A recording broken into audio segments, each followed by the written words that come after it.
अधिक किया, वह मृतकों में से जी उठा कि हम पर अपनी धार्मिकता का आवरण चढ़ा दे। उसने हमें सुसमाचार का नया दाखरस दिया। सुसमाचार के नए दाखरस को अनुग्रह की नई मशकों में रखना है, न कि व्यवस्था की पुरानी मशक में। पौलुस ने इफिसियों की कलीसिया को लिखा, 5 अध्याय उसके 18 पद में, दाखरस के मतवाले न बनो, क्योंकि इससे लुचपन होता है, पर आत्मा से परिपूर्ण होते जाओ। प्रिय मित्र, प्रभु यीशु आज वही कहना चाहता है। वह हमें कुछ नया देने आया था, वह हमें उसमें विश्वास लाने के द्वारा उद्धार देगा। यहाँ पर अध्याय 5 समाप्त होता है और अध्याय 5 प्रभु यीशु मसीह के महिमामय सुसमाचार को अधिकाधिक विधियों द्वारा प्रचार करने की ओर संकेत करता है, जिससे कि मनुष्य सुने और उसे ग्रहण करने या अस्वीकार करने का चुनाव करे। हम सबको अपने अपने निर्णय लेना है। अब हम अध्याय 6 में यीशु के शिष्य के बारे में देखते हैं, जो गेहूं की बालियां तोड़कर खा रहे थे। वह सब्त का दिन था, अतः फरीसियों ने उनके इस कार्य पर आपत्ति उठाई, जिसका मुंह तोड़ जवाब यीशु ने दिया। यीशु अपने 12 विशेष शिष्यों का चुनाव करते हैं। सब्त के दिन शिष्यों ने गेहूं की बालियां खाई तो फरीसियों ने आपत्ति उठाई। यीशु ने अपने शिष्यों के पक्ष में विवाद किया। अध्याय 6 का प्रथम भाग अन्य 2 सुसमाचारों के सदृश है। यह सब्त के दिन यीशु के कार्य से आरंभ होता है और यह सब्त के दिन की पहली घटना है। हम लूका 6 अध्याय के 1 से 5 पद में पढ़ते हैं। लिखा है, फिर सब्त के दिन वह खेतों में से होकर जा रहा था और उसके चेले बालें तोड़ तोड़ कर और हाथों से मल मल कर खाते जाते थे।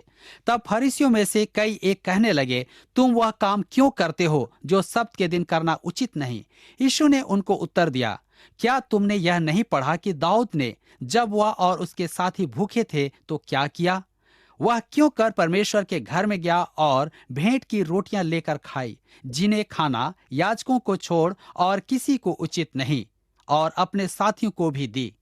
और उसने उनसे कहा, मनुष्य का पुत्र सब्त के दिन का भी प्रभु है।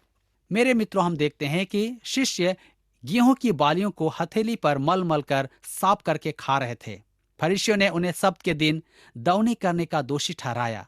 वास्तव में देखा जाए तो वे मूसा की व्यवस्था का उल्लंघन नहीं कर रहे थे, क्योंकि व्यवस्था में दाने निकालना वर्जित नहीं था।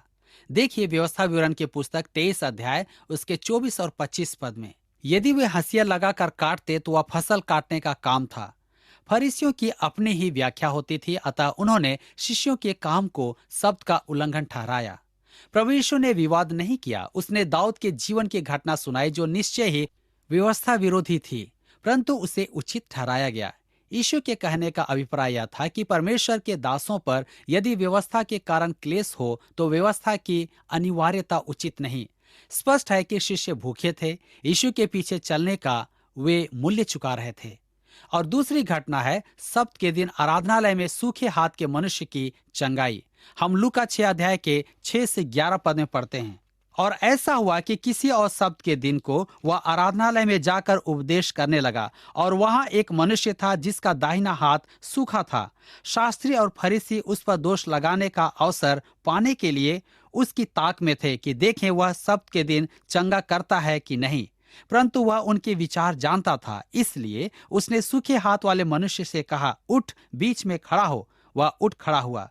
यीशु ने उनसे कहा, मैं तुमसे यह पूछता हूं कि सब्त के दिन क्या उचित है, भला करना या बुरा करना, प्राण को बचाना या नाश करना? और उसने चारों ओर उन सबों को देखकर उस मनुष्य से कहा, अपना हाथ बढ़ा। उसने ऐसा ही किया और उसका हाथ फिर चंगा हो गया। परंतु वे आपे से बाहर होकर आपस में विवाद करने लगे कि हम यीशु के साथ क्या करें। प्रिय मित्र, मैं आपको स्पष्ट बता देना चाहता हूं कि उस विकलांग का वहां उपस्थित होना आकस्मिक घटना नहीं थी। वे जानबूझकर उसे लाए थे, परंतु वे दूसरी ओर यीशु की अनजाने में प्रशंसा कर रहे थे। वे जानते थे कि यीशु उसे चंगा कर सकता है, वरन निश्चय ही करेगा। वे जानते थे कि यीशु सामर्थी और दयावान है। वे अपने अनुमान में सही थे। प्रभु यीशु ने उसे चंगा किया। अब उसके वैरियों ने उसे शब्द के उल्लंघन का दोषी ठहराया। मत्ती के सुसमाचार वृत्तांत में इस घटना के बाद उन्होंने यीशु की हत्या का षड्यंत्र रचना आरंभ कर दिया। अब हम आगे देखते हैं। यीशु 12 शिष्यों का चयन करते हैं। जैसा कि मैं पहले कह चुका हूं कि कुछ शिष्य यीशु के यरूशलेम आने पर संपर्क में आए थे। बाद में जब वह गलील सागर के तट पर विचरण कर रहा था, तब उसने उन्हें बुलाया। वे उसके पीछे हो लिए, परंतु फिर मछली पकड़ने के लिए चले गए। यीशु ने उन्हें फिर से बुलाया और लिखा है कि इस बार वे सब कुछ छोड़कर उसके पीछे आ गए। देखिए लूका 5 अध्याय का 11 पद। अब यह शिष्य बनाने का तीसरा चरण है। उसने अपने अनुयायियों में से 12 को चुना कि सदा उसके साथ रहें। हम लूका 6 उसके 12 से 16 पद में पढ़ते हैं। और उन दिनों में वह पहाड़ पर प्रार्थना करने को निकला और परमेश्वर से प्रार्थना करने में सारी रात बिताई। जब दिन हुआ तो उसने अपने चेलों को बुलाकर उनमें से 12 चुन लिए और उनको प्रेरित कहा। और वे ये हैं, शमौन जिसका नाम उसने पतरस भी रखा, और उसका भाई अंद्रयास और याकूब और यूहन्ना और फिलिपुस और बरतुलमै और मत्ती और थोमा और हल्फाई का पुत्र याकूब और शमौन जो जेलोतेस कहलाता है, और याकूब का बेटा यहूदा और यहूदा इस्करियोती जो उसका पकड़वाने वाला बना। मित्रों, यहाँ पर ध्यान दें कि यीशु ने पूरी रात परमेश्वर से प्रार्थना की। क्यों? क्योंकि वह 12 शिष्यों को पृथक करने जा रहा था। निर्णय लेने से पूर्व उसने पूरी रात प्रार्थना की। एक शिष्य विश्वासघाती निकला, एक ने उसका इनकार किया, परंतु पछतावा भी किया। तथापि यह तो निश्चित है कि परमेश्वर के सेवक चुने हुए होते हैं। प्रत्याशी तो अनेक होते हैं, परंतु यूहन्ना के वृत्तांत में देखें यीशु क्या कहते हैं। यूहन्ना 15 के 16 में, तुमने मुझे नहीं चुना परंतु मैंने तुम्हें चुना है। मेरे लिए यह महान शांति की बात है। जब प्रभु ने मुझे प्रचारक होने के लिए बुलाया, तब मैं बहुत कम आयु का था और कभी मैंने स्वप्न में भी नहीं सोचा था कि मैं कभी प्रचारक बनूंगा। वरन मैं तो प्रचारकों को तुच्छ समझता था। मैंने प्रभु को नहीं चुना, उसने मुझे चुना। अब वही उत्तरदायी है। यह बड़ी अद्भुत बात है। मुझे यह विचार बहुत अच्छा लगता है।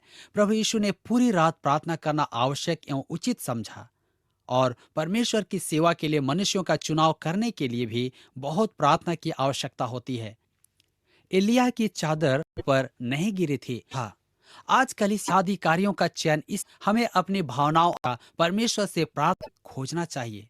लेने से पहले परमेश्वर बताना चाहिए ले सके, क्योंकि पढ़ा हुआ है नीति वचन कि तू परंतु संपूर्ण मन यहोवा पर भरोसा रखे, उत्तम मार्ग निकालेगा। प्रिय मित्रों, आज मुझे और आपने परमेश्वर के हाथों में समय देना चाहिए। एडमिशन लेना है, यह है जिसके लिए आपको तो आप प्रभु के पास, और निश्चय ही वह आप जिस प्रकार से उसने अपने में समय दिया, आप आशीष को प्राप्त करेंगे। आज हमारे अध्ययन का समय यहाँ पर समाप्त होता है, और मैं विश्वास करता हूँ कि निश्चय ही प्रभु आपको इस वचन के द्वारा बहुत ऐसे आशीष दिया है। प्रभु आपके साथ हो। प्रिय श्रोताओ, अभी आप सुन रहे थे बाइबल अध्ययन कार्यक्रम सत्य वचन। हम आशा करते हैं कि आज के इस कार्यक्रम से आपको आत्मिक लाभ मिला होगा। यदि आप परमेश्वर के बारे में और अधिक जानना चाहते हैं, तो हमारे पास नया नियम एवं पवित्र शास्त्र बाइबल उपलब्ध है। तो यदि आप इन्हें प्राप्त करना चाहते हैं, तो हमें इस पते पर लिखें। कार्य